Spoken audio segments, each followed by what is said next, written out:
Hello student, welcome to another class of economics. Today we are going to know about law of demand. First of all, we will see what is law of demand. Definition is here. As other factors remain constant, the amount demanded increases with a fall in the price and diminish with a rise in the price. First of all, we will see as other factors remain constant. What it means? इसको हिंदी में कहते हैं कि यदि अन्य बातें सामान्य रहें तो if as other factors remain constant, जैसे कि अदर फैक्टर्स कुछ हैं जो अगर सामान्य रहते हैं, कांस्टेंट रहते हैं, तभी ये नियम लागू होगा। उन फैक्टर्स के बारे में हम लोग एजम्पशंस में पढ़ेंगे, एजम्पशंस ऑफ लॉ में। वो बात की बात है, जब एजम्पशन पे आएंगे तो देखेंगे कि वो कौन से फैक्टर्स थे या फैक्टर्स हैं। अब आगे देखते हैं। The amount demanded increases with the fall in the price and diminish with a rise in the price.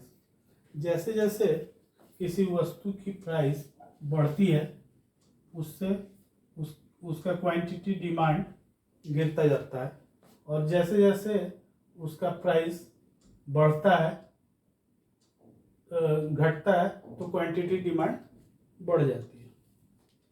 इसको एक शेड्यूल से भी हम लोग देखते हैं।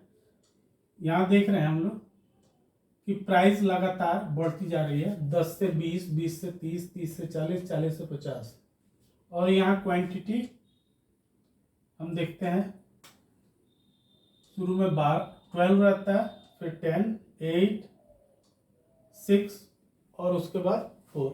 यानी कि प्राइस जैसे जैसे बढ़ रही है हम देख रहे हैं कि क्वांटिटी डिमांडेड लगातार कम होती जा रही है।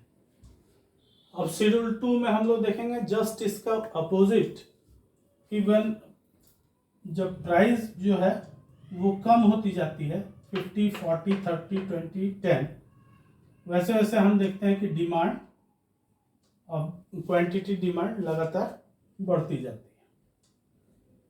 है। इससे एक बात स्पष्ट रूप से समझ में आती है कि there is a inverse proportion, inverse relation between price and quantity demanded.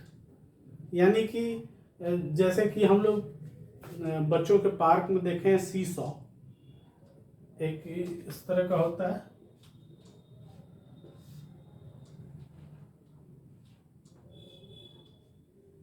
एक बच्चा बैठता है तो दूसरा बच्चा ऊपर चला जाता है। ठीक, एक तरफ डिमांड को ले लीजिए, क्वांटिटी डिमांड, और एक तरफ प्राइस, तो ये सी सॉ की तरह काम करता है। यानी कि इनवर्स रिलेशन है, एक कम होगा तो दूसरा बढ़ेगा, दूसरा कम होगा तो पहला बढ़ेगा। इसको एक ग्राफ से भी हम लोग देख सकते हैं। ये शेड्यूल को मैंने ग्राफ पे उतारा है, एक ग्राफ को ध्यान से देखिए। एक्स एक्सिस पे हमने क्वांटिटी डिमांडेड लिया है और वाई एक्सिस पे प्राइस को लिया है। 10, 20, 30, 40, 50 प्राइस, और 4, 6, 8, 10, 12। तो हम देखते हैं कि जैसे जैसे पहले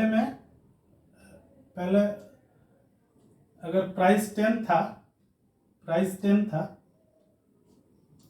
तो क्वांटिटी डिमांडेड 12 थी, तो ये पोर्शन आपका बनता है। उसके बाद जब प्राइस 20 हुई यानी बढ़ी तो क्या हुआ, 10 हो गया, क्वांटिटी डिमांडेड 10 हो गया। इसका मतलब क्या हुआ कि क्वांटिटी डिमांडेड कम हो गया। तो इस प्रकार आप शेड्यूल अपने एग्जाम में बना सकते हैं। जब एग्जाम हो तो बिना ये शेड्यूल और बिना डायग्राम के अगर पूछता है एग्जाम में कि what is law of demand, तो आपको पहले डेफिनेशन, उसके बाद शेड्यूल, उसके बाद उसके एजम्पशन और एक्सेप्शंस दोनों बताने होंगे। आइए हम लोग देखते हैं कि वो कौन से फैक्टर्स हैं जो कांस्टेंट होने चाहिए, तभी ये लॉ लागू होता है, इंप्लीमेंट होता है। First assumption is the price of related good does not change. क्या नहीं चेंज होना चाहिए? प्राइस। जो भी इससे रिलेटेड गुड्स है उसके प्राइस में कोई अंतर नहीं आना चाहिए, नहीं तो ये वहां पर सब्सटीट्यूशन का लॉ काम करने लगता है, वो किसी दूसरे सब्सटीट्यूट पे ट्रांसफर कर देगा। मान लीजिए कि पेप्सी है और कोक है, दोनों एक ही टाइप की चीजें हैं, एक ही टाइप की कमोडिटी है, तो इसको जो कंज्यूमर है उसको पेप्सी पीता है वो, और अचानक से पेप्सी का दाम बढ़ जाता है, तो वो क्या करेगा, अपने आप को कोक पे ट्रांसफर कर देगा। इसलिए उसके प्राइस में कोई परिवर्तन नहीं होना चाहिए। Second is there should be no change in the income of the consumer. Consumer का इनकम नहीं बढ़ना चाहिए बीच में। when he is demanding the goods, during that period his income should remain constant। अगर उस समय इसका इनकम बढ़ जाएगा तो फिर इसको इफेक्ट नहीं होगा उस प्राइस का। Third assumption is there is no expectations of change in price in future. कोई एक्सपेक्टेशन नहीं है उसको कि प्राइस फ्यूचर में बढ़ेगा, तो वो अपने डिमांड को उसी प्राइस के हिसाब से चलेगा।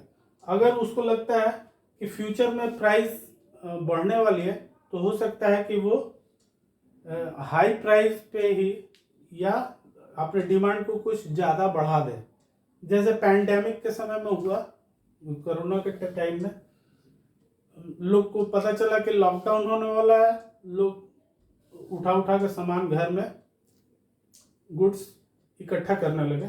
कारण क्या था? उनको वो एक्सपेक्ट कर रहे थे कि प्राइस उसका फ्यूचर में बढ़ेगा या कमोडिटी कम मिलेगी फ्यूचर में, इसलिए उन्होंने ऐसा किया। Fourth is taste and preference of the consumer should remain constant. Taste और उसके प्रेफरेंस में कोई अंतर नहीं आना चाहिए। अगर टेस्ट और प्रेफरेंस में अंतर आएगा उसके, तो हो सकता है कि उसके डिमांड में प्राइस बढ़ने के बावजूद उसका डिमांड बढ़े, या प्राइस कम होने के बाद बहुत ज़्यादा कम हो जाए, प्राइस बढ़ने पर बहुत ज़्यादा कम हो जाए और प्राइस कम होने पर बहुत ज़्यादा बढ़ जाए, ऐसा हो सकता है। उसके टेस्ट और प्रेफरेंस में चेंज है। अब हम लोग नेक्स्ट देखते हैं एक्सेप्शन ऑफ लॉ, कि किन चीजों को अलग रखा गया है इस लॉ से। इन पे ये लॉ काम नहीं करता है कभी। गिरफ्रेंस पैराडॉक्स, लो क्वालिटी गुड्स कहते हैं इसको। जैसे मान लीजिए कि ऑनियन खरीदने गए आप, टोमेटो खरीदने गए, वो अच्छा नहीं है, सड़ा गला है, तो उसकी कीमत कम है, पर फिर भी आप उसके डिमांड को बढ़ाते नहीं हैं। प्रेस्टिजियस गुड, कुछ गुड्स ऐसे होते हैं जो बहुत कीमती होते हैं, तो उस पर भी ये लागू नहीं होता है। चाहे सोना कितना भी महंगा हो, लोग लगातार खरीदते ही रहते हैं। स्पेकुलेशन और स्टेटस सिंबल गुड्स। स्पेकुलेशन मतलब अफवाह फैला दी जाए कि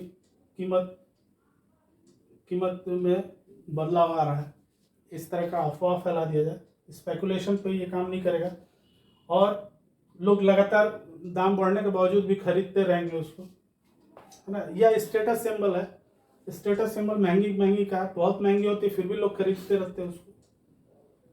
higher price goods are of better quality. अगर ये थिंकिंग हो कि जो महंगी वस्तुएं होती हैं, कमोडिटीज जो महंगी होती हैं, they are better in quality, तो यहाँ पे भी ये लागू नहीं होता है।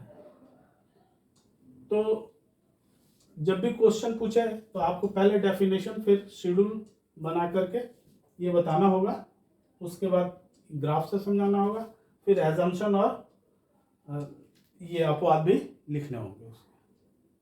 सो बच्चों 3 वीडियोस आएंगे डिमांड से रिलेटेड। एक में तो लॉ ऑफ डिमांड को हम लोगों ने डिस्कस कर लिया है। नेक्स्ट वीडियो में हम लोग इलास्टिसिटी ऑफ डिमांड देखेंगे और उसके कितने टाइप्स होते हैं इसको हम लोग देखेंगे। तो सेकंड पार्ट जरूर देखिएगा। अगर आपको अच्छा लग रहा है तो लाइक और सब्सक्राइब जरूर कीजिएगा चैनल को।